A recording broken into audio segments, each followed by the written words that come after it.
I had been surviving on caffeine and sheer determination for the past 4 months. Late nights, early mornings, weekends buried in spreadsheets instead of spending time with friends. All of it for one project. An account so massive it had the potential to redefine my entire career.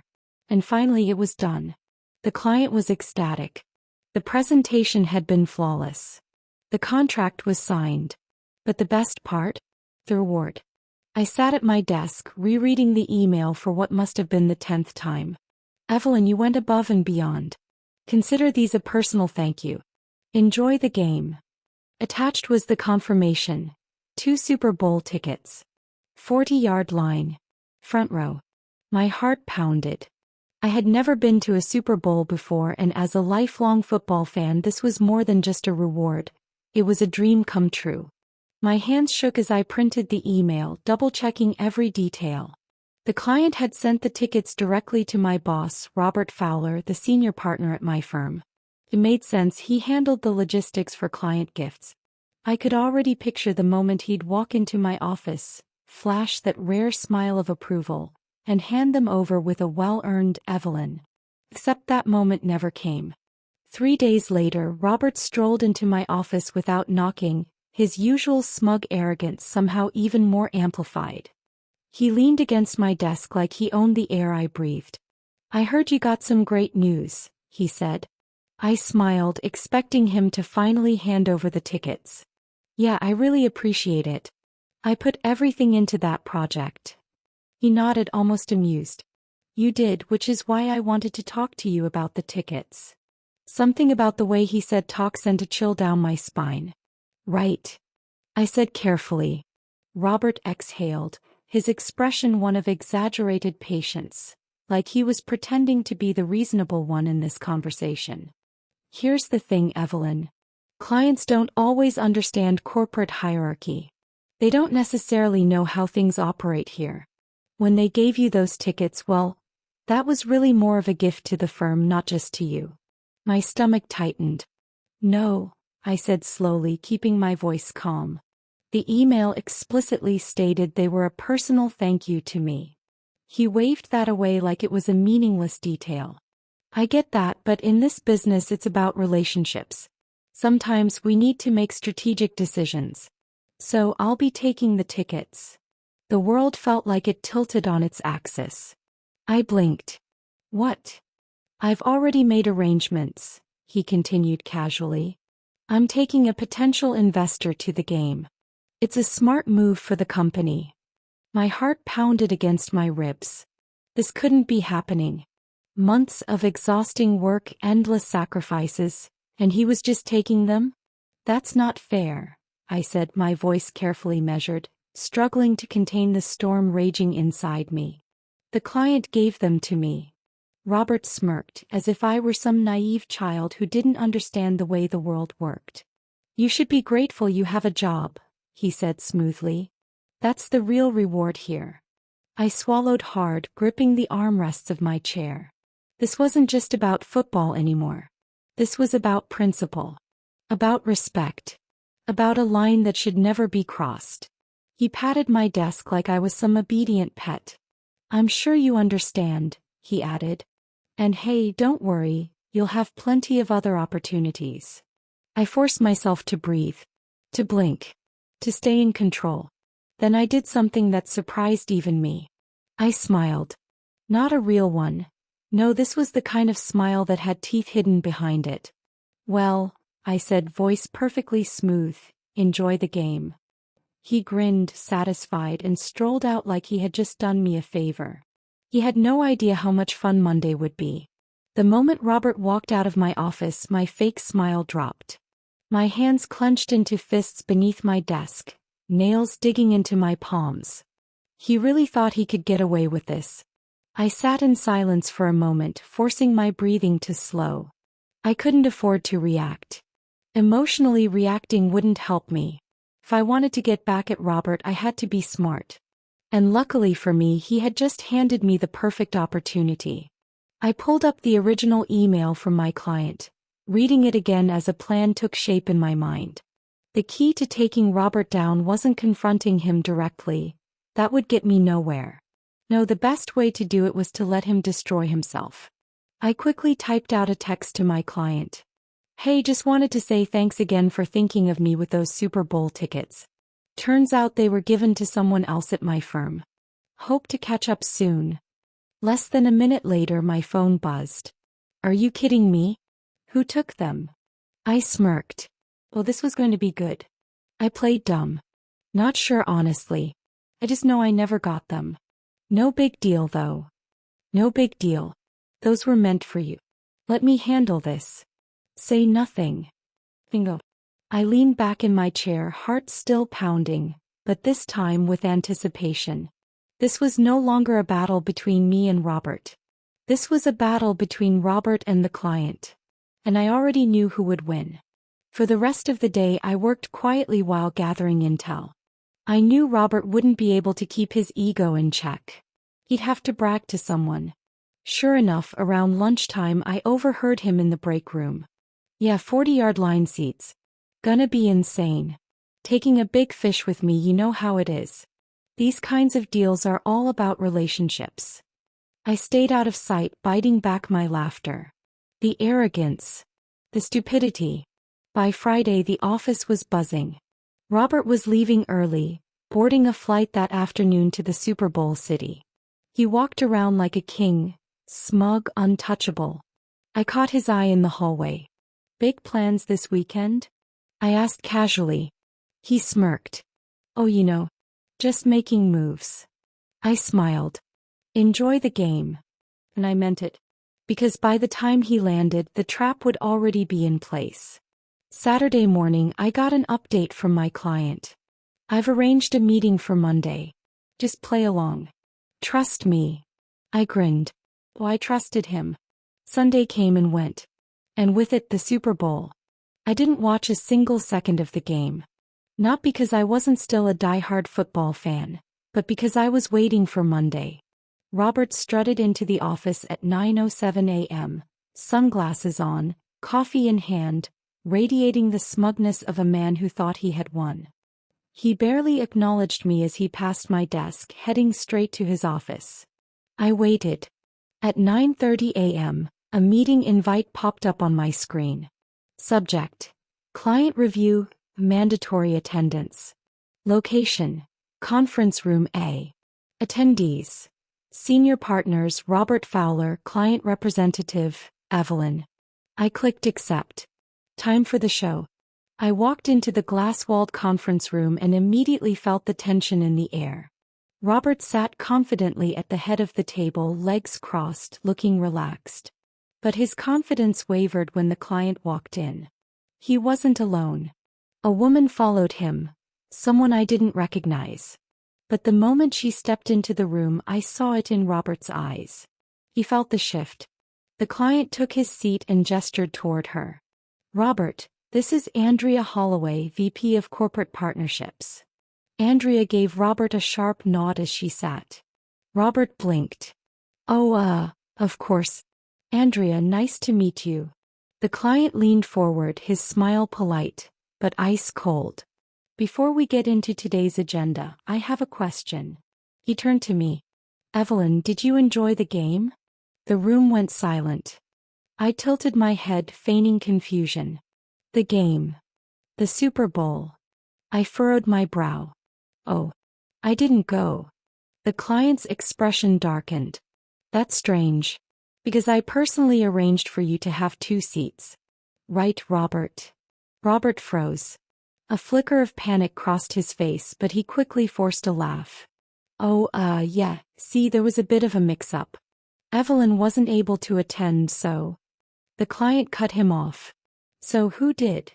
Robert shifted uncomfortably. I took a client. The words hung in the air like a noose tightening around his neck. Andrea cleared her throat. Robert, just so I understand, are you saying that you took corporate seats meant for an employee? And just like that, he was done. The room went silent. Robert swallowed hard, but the client wasn't done. You know, I was really looking forward to seeing Evelyn at that game, he said, his voice sharp and controlled. I thought it was a fitting reward for months of hard work. But imagine my surprise when I learned she never even got them. Robert opened his mouth. Closed it. Opened it again. Nothing came out. Andrea, the VP of Corporate Partnerships, turned to me. Evelyn, did Robert inform you of any company policy that required you to surrender those tickets? Kept my voice even. No. He just told me they were his. Now the tension in the room was suffocating. Andrea exhaled sharply and turned back to Robert. You do realize that you not only violated internal ethical standards but also committed what is essentially corporate theft, correct? Robert went pale. The client leaned back in his chair, shaking his head. I don't think I can continue working with someone who would undermine his own team like this. Robert jolted upright, his desperation creeping through. Wait, let's just. The client didn't let him finish. He turned to Andrea. I trust you'll handle the internal response. She nodded, her expression unreadable. Effective immediately. Robert knew. He wasn't just in trouble. He was finished. Silence wrapped around the conference room, stretching like a noose around Robert's throat. His face, usually smug and dripping with arrogance, had turned a deep shade of red, panic flickering in his eyes. Andrea leaned forward, her hands folded neatly on the table. Her voice was smooth but laced with an authority that cut like a blade. Robert, you do understand what this looks like, don't you? His Adam's apple bobbed. He understood. The client exhaled, shaking his head. This isn't just about the tickets, Robert. It's about trust. Professionalism. About knowing that when I choose to work with someone, they're not going to screw over their own employees for personal gain. Robert's jaw clenched. His fingers twitched against the table as he looked around, searching for an ally. There were none. The other senior partners, who had been silent up until now, exchanged uneasy glances. No one wanted to be associated with this mess. I sat still, hands folded in my lap. I didn't smirk. I didn't gloat. I didn't need to. The silence stretched until finally Andrea spoke again. Robert, did you expense anything related to this trip? He blinked. What? Andrea tilted her head slightly. Did you charge the flight, the hotel meals, or transportation to the firm's account? The panic in his eyes was answer enough. The client let out a low chuckle, but there was no humor in it. So let me get this straight. You used company funds to take someone else to the Super Bowl? Using the tickets meant for Evelyn. Robert tried to pull himself together. He sat up straighter, cleared his throat, and forced a thin, shaky smile. Listen, I understand how this looks, but I was thinking about the firm. I was cultivating a relationship with a valuable investor. The client cut him off. What investor? Robert blinked. Excuse me. The client leaned back in his chair, arms crossed. Who exactly did you take to the game? Robert's mouth opened. Then closed. Like a fish gasping for air. Andrea's fingers tapped rhythmically against the table. Robert, answer the question. His mind scrambled for an excuse. I already knew the truth. Robert hadn't taken an investor. He hadn't taken anyone important to the company. He had taken his brother-in-law. A man with zero business connections, no potential deals, no reason to be at that game other than to drink overpriced beer and enjoy the best seats in the house. And Robert had expensed every penny. The realization hit him like a freight train. There was no way out of this. The client shook his head. Unbelievable. He turned to Andrea. I want it noted that my firm will no longer be conducting business with Robert Fowler moving forward. And just like that, he was done. Robert snapped his head up. Wait, that's not. The client continued as if he hadn't spoken. If you'd like to assign a different senior partner to handle my account, I'm open to discussing that. Then he turned to me. Or quite frankly, I'd prefer to deal directly with Evelyn moving forward. I kept my expression neutral, but inside I was screaming with satisfaction. Andrea nodded. Understood. She tapped a few notes into her tablet before looking at Robert. We'll be handling this internally. I suggest you take the rest of the week off while we review the situation. Robert's face drained of all color. He opened his mouth to protest, but then he saw Andrea's expression. The clients. The entire rooms. He was done. Without another word, he shoved back his chair, the screech of metal against tile echoing through the conference room. He stormed out, the glass doors swinging shut behind him. The silence that followed was heavy. Finally, the client turned to me, his expression softening. Evelyn, I want to apologize. I should have made sure you got those tickets personally. I shook my head. You had no way of knowing. And honestly, I glanced at the door Robert had just walked through. This worked out better. The client chuckled. I like the way you think. Andrea smiled, then slid a document across the table. Evelyn, since you're already doing most of the work on this account, I'd like to formally offer you a promotion. My breath caught. A promotion? I stared at the paper in front of me. A significant salary increase. More authority. A title that put me on equal footing with the very people who had dismissed me before. I swallowed and lifted my gaze to hers. Are you serious? She nodded. Absolutely. You've more than earned it. A slow grin spread across my face. Then I accept. The client stood and extended his hand. Glad to hear it. And Evelyn? Yes. Next time I get Super Bowl tickets, they'll be sent directly to you. I laughed, shaking his hand. Robert thought he stole my reward.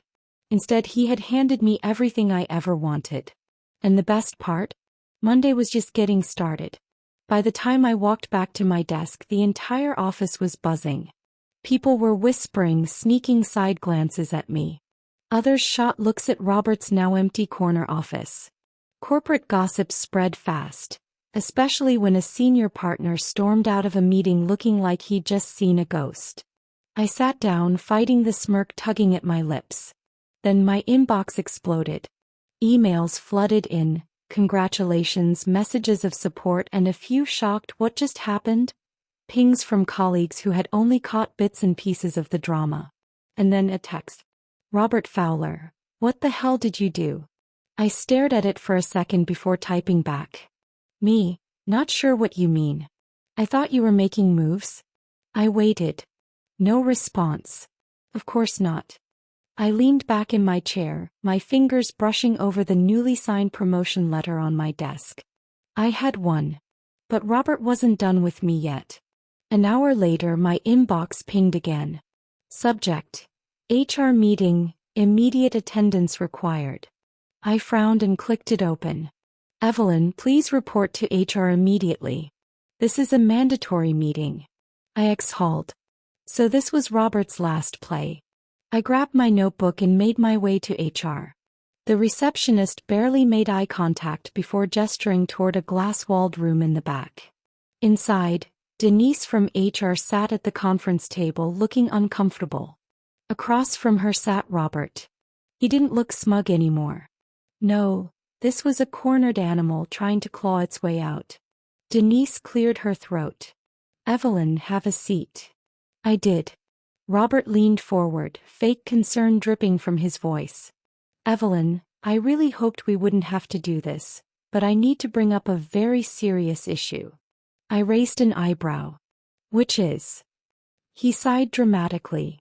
The firm has been reviewing some of your recent communications, and we have reason to believe you violated corporate confidentiality by discussing internal business matters with an external client. I blinked.